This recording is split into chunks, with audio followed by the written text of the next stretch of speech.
लगानी गर्ने पैसा छैन, एजुकेसन कम छ, कुनै कामको एक्सपिरियन्स छैन, फ्रेसर्स हुनुहुन्छ, छोटो समयको लागि विदेश गएर धेरै पैसा कमाएर आफ्नै देशमा केही गर्ने सोच गर्दै हुनुहुन्छ भने आजको भिडियो स्पेशली तपाईहरुको लागि लिएर उपस्थित भइसकेको छु।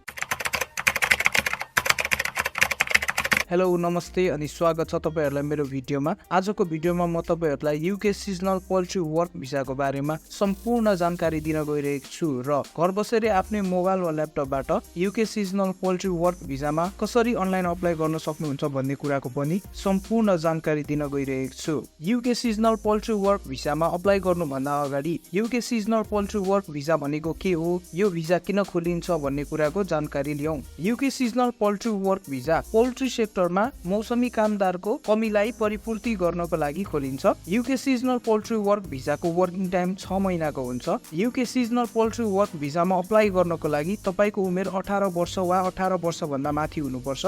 यूके सिजनल पोल्ट्री वर्क भिसामा जानको लागि तपाईहरुलाई यूके को लाइसेन्स प्राप्त इम्प्लोयरले जब अफर र स्पोन्सरशिप लेटर प्रदान गर्नु पर्दछ। हामीले चाहिँ यो भिडियोमा जब अफर र स्पोन्सरशिप लेटरको लागि नै अप्लाई गर्नेछौँ। यूके सिजनल पोल्ट्री वर्क भिसामा जानको लागि हामीले केही बैंक ब्यालेन्स पनि देखाउनु पर्ने हुन्छ। यूके सिजनल पोल्ट्री वर्क भिसामा यूके जानको लागि हामीलाई चाहिँ बेसिक इंग्लिश आउनु पर्ने हुन्छ। अब चाहिँ हामी यूके सिजनल पोल्ट्री वर्क भिसामा जब अप्लाई गर्नको लागि वेबसाइट तिर लाग्छौं। त्यसको लागि सर्वप्रथम हामी क्रोममा जाउँ। क्रोममा आइसकेपछि हामी सर्च बक्समा गएर re-recruitment.com/seasonal-poultry-worker-scheme/ भनेर टाइप गर्नुपर्छ र सर्च गर्नुपर्छ।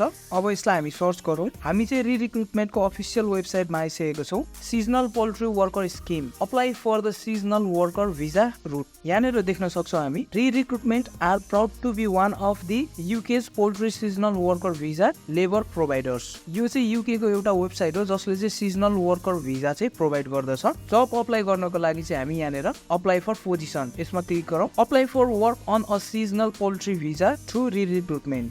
The UK government chose re-recruitment to carry out recruitment for the poultry seasonal worker scheme. UK government ले re-recruitment लाई चाहिँ poultry seasonal work visa scheme को लागि चाहिँ परमिसन दिएको रहेछ भन्ने कुरा चाहिँ यहाँनिर छ। अब हामी तल स्क्रोल गर्दै जाउँ।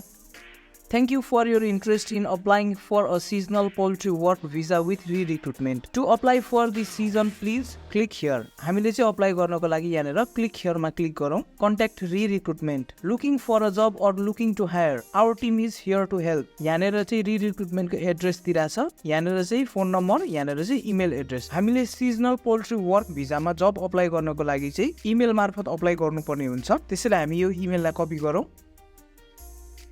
जब अप्लाई गर्नु भन्दा अगाडि हामी यो सेक्सन पनि हेरौँ। यहाँ के लेखिएको छ, to get in touch just fill out the form below and we will get back to you as soon as we can. अब यो भनेको चाहिँ के हो भन्दाखेरि उनीहरूले चाहिँ केही अपडेट गर्यो भने हामीलाई मेसेज आउनेछ, हामीलाई नोटिफाई हुनेछ। त्यसको लागि चाहिँ हामीले एउटा फर्म भर्नुपर्ने हुन्छ। अब म तपाईहरुलाई यो फर्म भरेर देखाउँछु। यो चाहिँ एकदमै इजी छ। आफ्नो नाम लेखिदिनु होला, यहाँनिर आफ्नो इमेल लेखिदिनु होला, यहाँनिर आफ्नो फोन नम्बर लेखिदिनु होला। यहाँनिर चाहिँ यो क्वेसन भनेको छ। अब तपाईहरुको मनमा के क्वेसन जागेको छ हैन, यो रि-रिक्रुटमेन्ट प्रति तपाईहरुको जिज्ञासा के छ, जस्तै यसले लान्छ कि लादैन, यसले चाहिँ कसरी लान्छ भन्ने कुराहरु प्रोसेसहरुको बारेमा केही सोध्नु मन छ भने चाहिँ तपाईहरुले यहाँनिर एउटा क्वेसन आफ्नो लेख्नु पर्ने हुन्छ, जुन चाहिँ तपाईहरुले लेखेर सेन्ड गर्न सक्नुहुन्छ। इफ उनीहरुले हेर्यो भने चाहिँ तपाईहरुलाई रिप्लाई दिन्छ। म चाहिँ यहाँनिर आफ्नो एउटा मेसेज लेख्छु, एउटा क्वेसन सोध्छु, जुन कुरा चाहिँ मलाई यो रि-रिक्रुटमेन्टबाट जान्नु मन छ।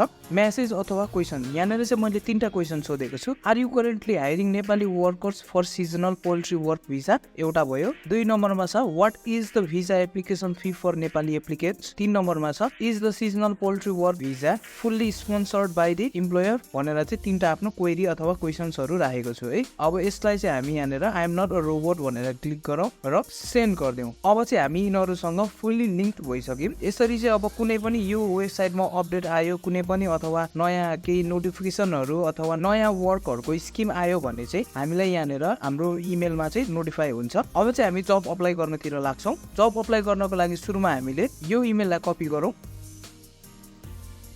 त्यसपछि हाम्रो मेल खोलौँ। मेल खोलिसकेपछि अब हामी यहाँनिर कम्पोजमा जाउँ। टु लेखेको ठाउँमा चाहिँ अघि हामीले कपी गरेको इमेललाई पेस्ट गरिदिउँ। अब सब्जेक्टमा चाहिँ हामी जब application for seasonal poultry worker position भनेर लेखौँ। हामीले सब्जेक्ट पनि लेखिसक्यौँ। अब चाहिँ हामीले यहाँनिर हायरिङ म्यानेजरलाई एउटा इमेल लेख्नुपर्ने हुन्छ, जुन इमेल पढेर चाहिँ हामीलाई हायरिङ म्यानेजरले हायर गरोस्। म एउटा सानो छोटो र मिठो इमेल लेख्छु, जुन चाहिँ तपाईँहरूले हेर्न सक्नुहुन्छ। मैले चाहिँ एउटा इमेल पनि लेखिसकेँ, जुन इमेलमा चाहिँ के लेखेको छ भन्ने कुरा चाहिँ म तपाईँहरूलाई अब जुम गरेर देखाउँछु। Dear hiring manager, I hope this email finds you well. I am writing to express my strong interest in joining your organisation as a seasonal poultry worker with over 6 years of industry experience. I believe my skills, expertise and knowledge align perfectly with the requirements of the position भनेर चाहिँ मैले सुरुको हरफमा लेखेको छु। त्यसपछि रहेको छ, My experience in poultry farming has equipped me with a deep understanding of poultry care, health and productivity. I am well versed in best practices for maintaining a healthy flock, ensuring biosecurity measures are in place and maximizing production efficiency. अनि थर्डमा लेखेको छु, I am eager to contribute my skills and dedication to your team during the upcoming season. Please find my attached resume for your reference. Lastमा लेखेको छु मैले, Thank you for considering my application. I look forward to the opportunity to discuss how my experience can benefit your organization further. Sincerely, अनि आफ्नो नाम लेखेको छु। अब चाहिँ हामीले यसमा आफ्नो CV र कभर लेटरलाई एट्याच गर्नुपर्ने हुन्छ। मैले चाहिँ आफ्नो CV र कभर लेटरलाई पनि एट्याच गरिसकेँ। हेर्न सक्नुहुन्छ मैले एउटा पर्फेक्टली इमेल पनि लेखिसकेँ, आफ्नो CV कभर लेटर पनि एट्याच गरिसकेँ, सब्जेक्ट पनि लेखिसकेँ। त्यसपछि जसलाई पठाउनु पर्ने हो उनीहरूको इमेल एड्रेस पनि यहाँनिर हालिसकेँ। अब चाहिँ हामी यसलाई सेन्ड गरिदिउँ। यसरी चाहिँ हामी UK सिजनल पोल्ट्री वर्क भिजामा जब अफर र स्पोन्सरसिपको लागि चाहिँ अप्लाई गर्न सक्छौँ। तपाईँहरूले जब अफर र स्पोन्सरसिपको लागि अप्लाई त गर्नुभयो। अब त्यसपछिको प्रोसेस चाहिँ के छ भन्ने कुरा अब हामी बुझ्छौँ। जब अफर र स्पोन्सरसिप लेटर प्राप्त गरिसकेपछि अब हामीले भिजाको लागि अप्लाई गर्नुपर्ने हुन्छ। भिजा अप्लाई गर्नको लागि चाहिँ तपाईहरूले काठमाडौँको ठमेलमा रहेको छाया सेन्टरको 3rd फ्लोरमा रहेको UK एम्बेसीबाट सबै काम गर्न सक्नुहुन्छ। भिजा एप्लिकेसन प्रोसेसमा हामीले गर्नुपर्ने कुराहरू यस प्रकारको छ। फर्स्ट नम्बरमा हामीले भिजा एप्लिकेसन फर्म भर्नुपर्ने हुन्छ।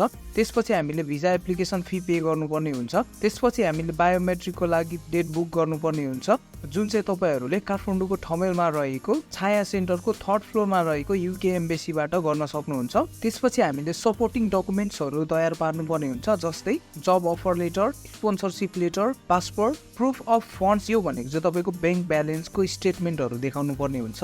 यो सबै डकुमेन्ट्सहरू रेडी गरेर तपाईँले आफ्नो भिजा एप्लिकेसन अप्लाई गरिसकेपछि चाहिँ तपाईँहरूले डिसिजनको लागि केही दिन वेट गर्नुपर्ने हुन्छ। यदि उताबाट पोजिटिभ डिसिजन र भिजा सक्सेस भयो भने तपाईँहरूले आफ्नो UK को यात्रा अगाडि बढाउन सक्नुहुन्छ, अर्थात् तपाईँहरू UK जान सक्नुहुन्छ।